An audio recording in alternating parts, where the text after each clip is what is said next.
Ever since we exchanged vows, my husband, a classic mama's boy, hadn't contributed to household chores. His dependence became clear when I informed him of an upcoming business trip. Panicked, he exclaimed, "Who will take care of me while you're gone?" Following a heated argument, I proceeded with my week-long journey. Upon my return, I found a note next to the filled-out divorce papers which read, "Since you abandoned the housework, I'm returning to my parents. Consider the divorce papers and think it over." This made my blood boil. His audacity to threaten divorce was infuriating. However, as I calmed down, I began to see this as possibly the right direction. Maybe a divorce wasn't such a bad idea after all. Resolved, I submitted the papers the next day. The following morning, my astonished husband stormed in, demanding, "Where are the divorce papers?" When I told him they were filed, he broke down, utterly baffled and crying uncontrollably. "My name is Rachel. I'm 32 years old and have been married for just over a year.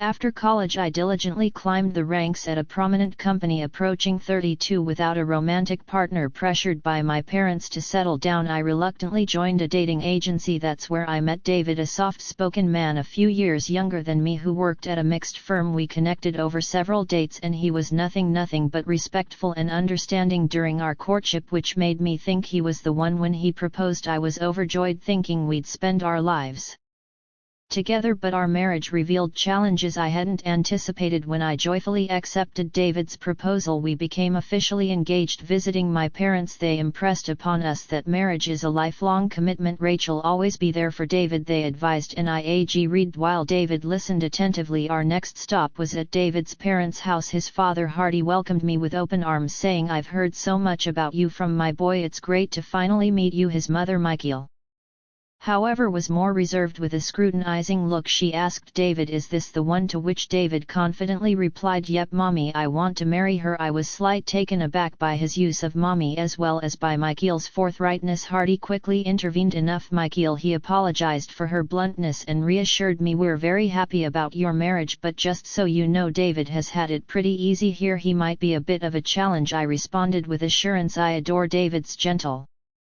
side and I know we support each other." Hardy then turned to David, urging him, "Starting a family is a big deal, son. Step up and keep her happy." David, looking earnest, nodded in agreement. Our meeting concluded, and not long after, David and I celebrated our union with a low-key wedding. To our delight, my parents gifted us a condo where we embarked on our marital journey. However, it soon became evident that David was not accustomed to household responsibilities. One morning, while I was already busy with laundry and preparing breakfast, David's alarm rang at 8, but he continued to sleep soundly. No matter how much I tried to wake him, he wouldn't stir. Finally, after pulling off his covers and giving him a shake, he slowly opened his eyes. He groggy opened his eyes. "Wait, oh, it's 8:10 already. Why didn't you wake me up?" he complained. I reminded him, "I did try and your alarm was blaring too. Now please eat your breakfast." As he rubbed his eyes and shuffled to the dining table, he immediately started complaining about the eggs. "Hey Rachel, this egg is too runny. I can't eat this unless it's well done. Make it over," he demanded. Caught while hanging laundry, I tried to hold back my irritation and snapped, "Then don't eat it." "Why would you say that? And this coffee, it's scorching hot. Mommy always got the eggs and coffee just right." All right, I sighed, quickly redoing the eggs and letting the coffee cool. He ate hurriedly but left his plate on the table, rushing towards the restroom. "Wait up, you know you should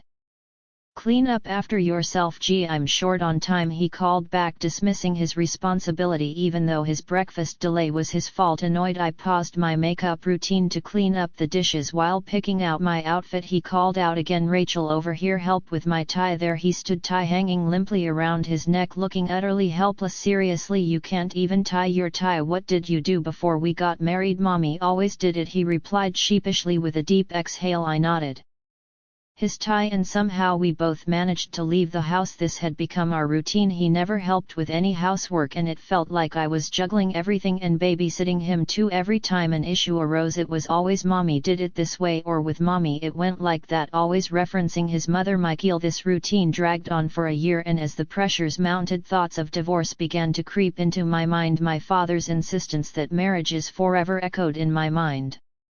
Tempering my frustrations, however, an unexpected hiccup at work led to my being assigned a week-long business trip starting the next day. When I broke the news to my husband that evening, he paused his video game, clearly surprised. Hold up, a business trip for a whole week? It's out of my hands. Work's calling, I explained. No way, who's going to cover for you here for a week? He asked, irritation seeping into his tone. You'll have to step up, it's about time you got a grip on the household duties, I responded. At that he sat down his controller and locked eyes with me. Isn't the wife supposed to care for her husband and the house? Are you just bailing on that? His question dripped with outdated expectations. Seriously, that's such old school thinking. We both have jobs, we should be a team, I countered. That's not how I see it. Mommy was always on top of things at home, he retorted, but I couldn't help but point out, but she was a stay-at-home mom, and honestly it's kind of odd to hear an adult man constantly talking about mommy. He bristled at this. What's your deal taking shots at me and my mommy? I'm not, but let's be real, you're a mama's boy, this is how you see me, you think you can talk to me like that? His defensiveness escalated. I had reached my limit. Face it, you're a mama's boy, you can't get up without help, can't even tie your tie, and won't lift a finger around the house. You're constantly comparing me to your mom. For once, handle your stuff. Really, you're going to come at me like that? That's why I was iffy about marrying someone older, should have sided with mommy and chosen a younger, perkier girl. He shot back. His words struck a nerve and our conversation spiraled into a major blowout. Even joking, you shouldn't say stuff like that. We married, I said, trying to anchor the conversation to the commitment we had made to each other. The tension between us was palpable, revealing the deep rifts that had formed in our relationship. When my husband hinted at divorce during our heated argument, I was taken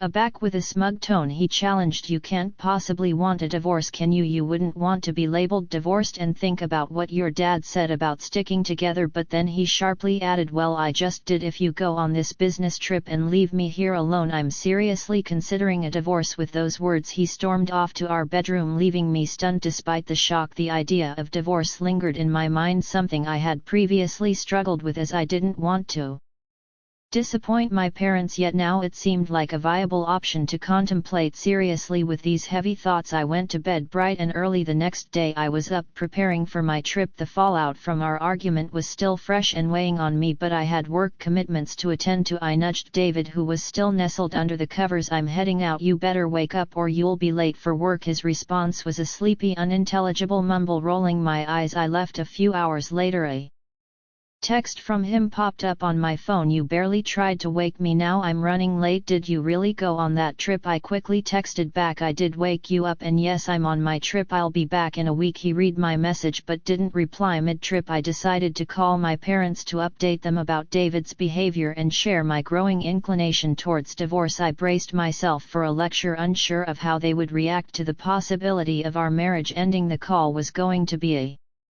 difficult one, but it was necessary to seek their advice and perhaps their understanding of my situation. The response from my parents took me by surprise. We had no idea he behaved like this. Take your time to think, but don't force yourself to stay in a situation that isn't right. Always remember, we are in your corner no matter what you decide. Their words of unconditional support brought tears to my eyes. Upon returning from my business trip, I knew a serious conversation with David was inevitable. If he didn't show signs of change, I was ready to consider divorce more seriously. My mind was abuzz with thoughts as I walked into our house late in the evening, only to find David wasn't home yet. As I looked around, a set of signed divorce papers and a note on the table caught my attention. The note read, since you ditched the housework, I'm heading back to my folks. Check out the divorce papers and think things over. Reading this, my initial reaction was rage. How dare he threaten me with divorce? But as my anger subsided, I began to see the situation differently. Maybe this was an indication that ending things might not be such a bad idea after all. With that realization, I decided to file the papers. When the divorce was finalized, I felt as if a heavy weight had been lifted from my shoulders. That evening I went to bed and slept more soundly than I had in a long time. The next morning, as I enjoyed a peaceful cup of coffee, the door swung open and in walked David, clearly upset. Why didn't you come to my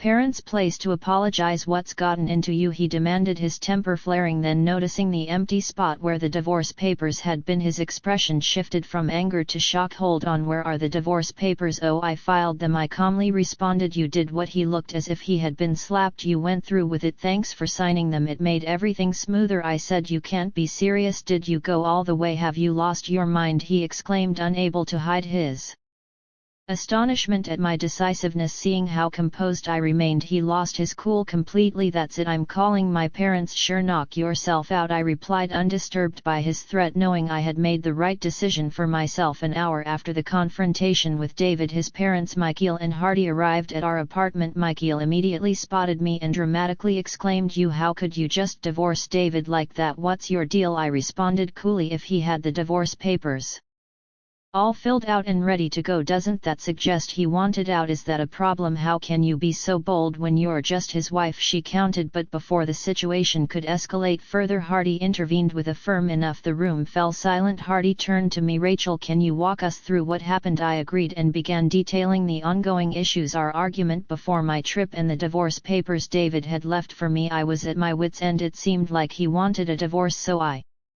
went with it, I explained, maintaining eye contact with Hardy. After a moment of consideration, Hardy was about to speak when David interjected, "Mommy, Dad, come on, can't you see she's out of line? Tell her off." Michael quickly sided with David. "Oh, David, my poor baby, she's so hasty. You should reverse the divorce right now." "There's no reversing it. Our divorce is final. We're strangers now," I stated firmly. Michael's face turned red and she opened her mouth to respond, but once again Hardy cut her off. "Zip it, Michael." He then apologized to me for David's behavior. Turning to David, whose eyes were bulging with surprise, Hardy continued, "You bonehead, I knew you had issues, but this is next level, using divorce papers as a threat. Unbelievable. You had it coming." Michael tried to interject, but Hardy didn't let up. "It's partly on you, Michael. You spoiled him. Watch out, if you keep this up I might divorce you too." The tension in the room was palpable as Hardy confronted the reality of the situation, leaving David and Michael at a loss for words. After the intense discussion, Michael was visibly shaken, her thoughts lingering on the unexpected threat of divorce from Hardy. She murmured to herself, visibly troubled, as Hardy turned his attention back to me, his expression marked by sincere regret. "Rachel, I deeply regret the trouble our clueless son has caused you. It's clear he has a lot to learn. Please move on and find happiness in your life," Hardy implored with genuine concern. Thanking Hardy for his understanding,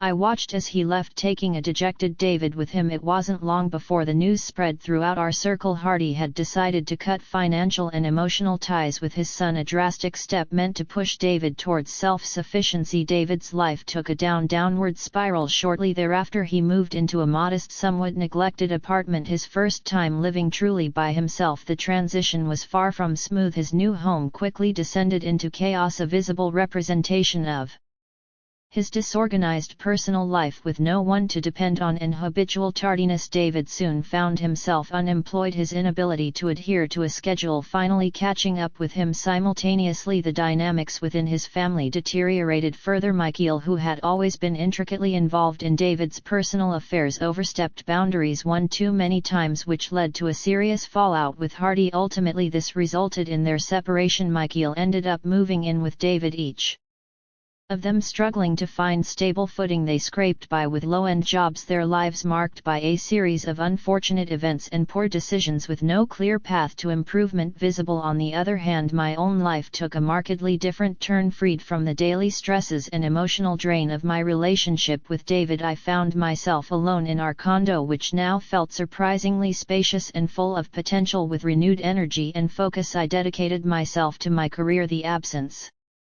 of David's negative influence allowed me to excel at work, and my professional life flourished as a result. Feeling liberated and optimistic, I embraced my newfound independence. My living space not only felt more open but became a true sanctuary where I could relax and plan for the future. The improvement in my work life was palpable, and I approached each day with a sense of excitement and anticipation for what lay ahead. The contrast between my thriving existence and the downward trajectory of David and Michael's situation was stark. While they were no longer a part of my life, the lessons learned from our time together resonated deeply, reinforcing my commitment to personal growth and happiness.